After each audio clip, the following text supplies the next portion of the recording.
Hi, I'm Tim Bartz, Internet Sales Manager here at Long McArthur Ford in Salina, Kansas, your source for Ford news, update, and information, including your Bronco and Bronco Sport information on a Wednesday for a Built Wild Wednesday video series. And today we're going to talk about kind of a topic that's been going on for actually quite a while, and I've just kind of not talked about it. But today we're going to talk about it because I have an opinion on it, and I think some expertise in it. So hopefully, but we're going to talk about tie rods. Should you upgrade them, or should you keep the factory ones on? Why not? And some things to think about if you do plan to upgrade yours. So let's get into this. Make sure you're subscribed with the bell notification turned on so you don't miss any of our videos. And let's get this turned around and let's take a look at some of these tie rods. Now, some of you may not understand what this discussion is all about. You know, what is a tie rod?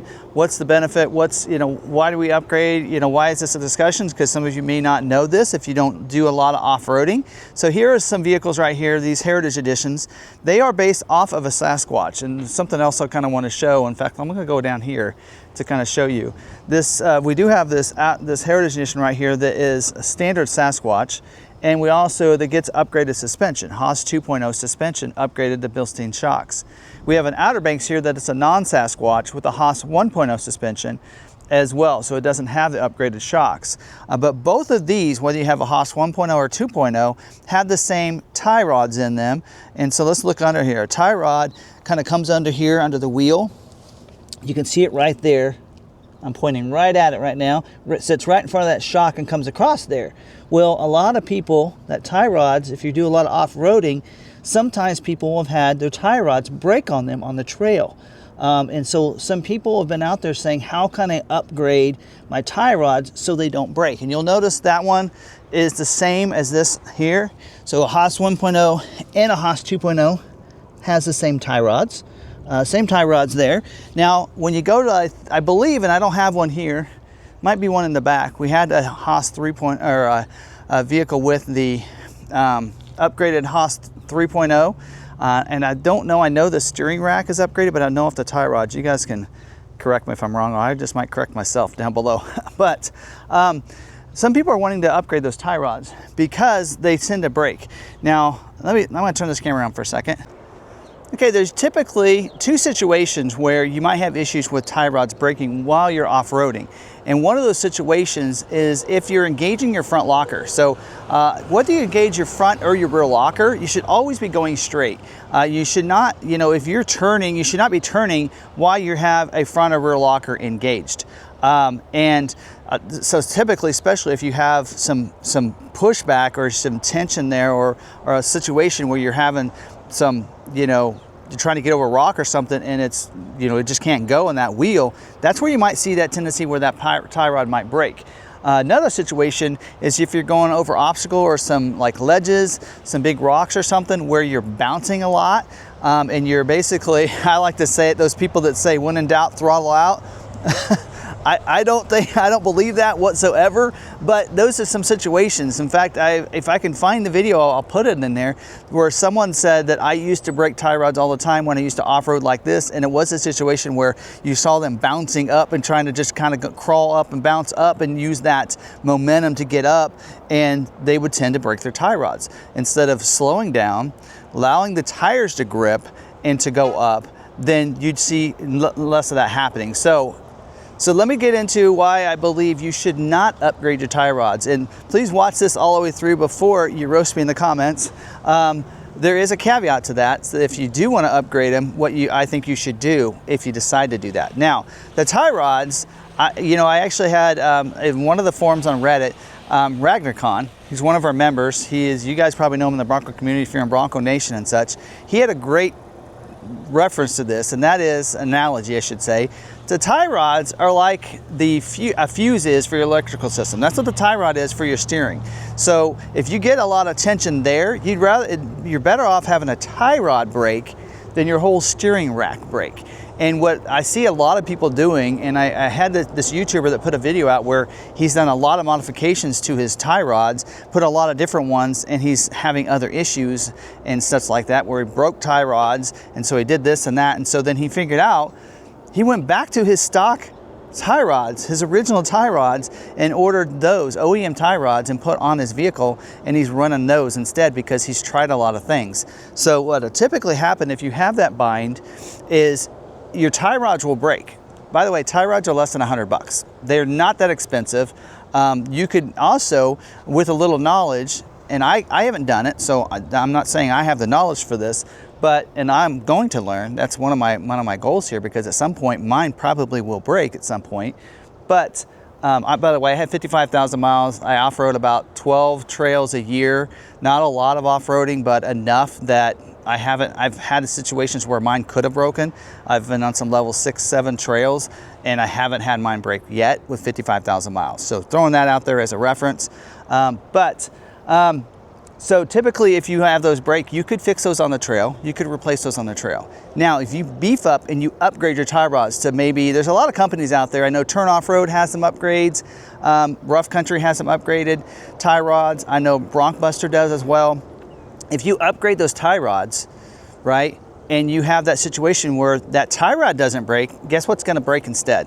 Yes, that is your steering rack is gonna break instead. Not easy to switch out your steering rack. You probably don't carry an extra steering rack in your Bronco if this were to break, and it's probably not gonna be replacing that on the trail unless you really are good and you're a mechanic.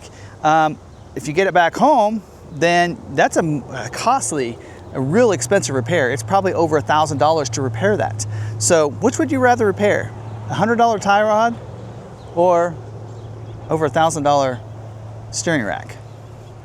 I'm liking the tie rod option. Now, here's the other thing. If you're out there and you're like, I want to upgrade my tie rods, then you better upgrade your steering rack. You better beef it up as well. And I know that Bronco, I think, has an upgrade to that as well. So if you do go with their upgraded tie rods, you better go ahead and spend the money to upgrade your steering rack. And I would say if you get a front locker and you're looking at a Badlands, I think that's a great idea to spend the money and go ahead and get the Haas 3.0. So again, like I said, caveat to what I said earlier, but I also say if you have somebody like, I don't have a front locker on my Bronco, so I don't have to worry. I don't feel like I have to worry about the tie rods the way I off-road. I pick my lines, pick the right lines, and I let the Bronco do the work. I engage my rear locker, right, to get over an obstacle, and I disengage it. I don't keep it on, right? And I definitely don't have it on when I'm trying to turn. And that will help as well, especially with that front locker. So anyway, so just a little knowledge. I'm throwing this out there. Again, go ahead, put it down in the comments. You may not agree with me, and give me the situations of why. And like I said, I'm learning along with everybody else. I am new to off-roading since 2021 when I got the Bronco. So, teach me. Tell me what your thoughts are, and maybe you just sway my opinion on that. But for now, I'm going to carry some extra tie rods on my Bronco when I go off-roading, and I'm not going to upgrade them. I'm going to go with OEM ones. So let me know what you think down below. Anyway, all right. Besides that, we do have some good Bronco inventory. We do have some pink Broncos right here. We have some Bronco Sports. We have Outer Banks. We have a lot of Heritage Editions as well in stock. We've been selling our Badlands Editions. We sold our Badlands 2-door. It had the Haas 3.0 suspension, or Haas 3.0 in it. So we've been selling those. Yeah. So we have more Broncos coming in though, not too far around the corner here. Also, Bronco Sports. We have some in stock. Now we have Badlands. We did a video about that last week. Badlands Edition. We also have an Outer Banks down here on the end. But we have more Bronco Sports that just arrived. I think seven Bronco Sports that just arrived, including 2 more Badlands, an Outer Banks, and 3 Big Bends. Okay, that's 6. I don't know. Anyway, maybe 4 Big Bends. Anyway, we have several more that arrived, including the cheaper Big Bend that you can buy right at $30,000. We have that already priced on our website, and those should be getting pictured today and on the website, and the other ones will come through and get pictured tomorrow as well. So plenty of inventory, and don't forget, when you purchase a Bronco or Bronco Sport from us here at Long McArthur, we like to pay for your way to get the Bronco off-roadeo. I actually have the Tennessee hat on today. So we want to pay for your expenses to get there, and we're not paying for the deposit for you to put down when you get the complimentary off-roadeo with the purchase of your Bronco, but we want to pay for the way to get there. So we're talking flights, hotels, gas if you're driving, those kind of things, rental if you need to rent a car. So we want to do that, reimburse you back up to $1,000 of your travel expenses to get you there, because that's some of the most costly part of going to Bronco off-roadeo. We believe everyone should go and experience that so they know how to correctly off-road your vehicle if you are new to off-roading like I was. So anyway, there you go. Don't forget about that. And also, we have very good prices on our website. Check it out. We just lowered our Broncos another $500 this week.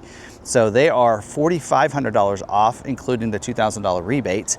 And then our Bronco Sports, I think the Badlands, we have them $3,000 off, including the $1,500 rebate. So we're like doubling the rebate on these vehicles with our discounts. I can tell you there's not $1,500 on markup in the Badlands, maybe $1,000. Anyway, we're pretty much, you know, lower than invoice on these vehicles. So I know there's a dealer out there that we're doing 3% off of MSRP. Yeah, that's pretty much invoice, and that's pretty much what we're doing here on some of these vehicles. So $3,000 off on a 30 grand vehicle. Yeah, that makes sense, you know, right? Pretty good. So anyway, there you go. That's all I have for this week. Hope you guys are having a great week. And yeah, we'll talk. We did yesterday, we talked about the benefits of being a Bronco owner on our live stream. If you did not take a chance to see that last night, watch the recording of that. So you'll find it on our channel under our live streams. So it was yesterday, and we had a lot of fun talking about some of the Bronco benefits, like off-roadeo and all the different things, the Bronco events that are available, the Bronco community that's really awesome, and everything else. So hopefully you check that out, because we had a lot of fun talking about that last night. So other than that, that's all I have. Make sure to subscribe with the bell notification on so you don't miss any of those videos or live streams. And until the next video, stay positive, be kind to one another, be kind to yourself. We'll see you on the next video. Thanks for watching.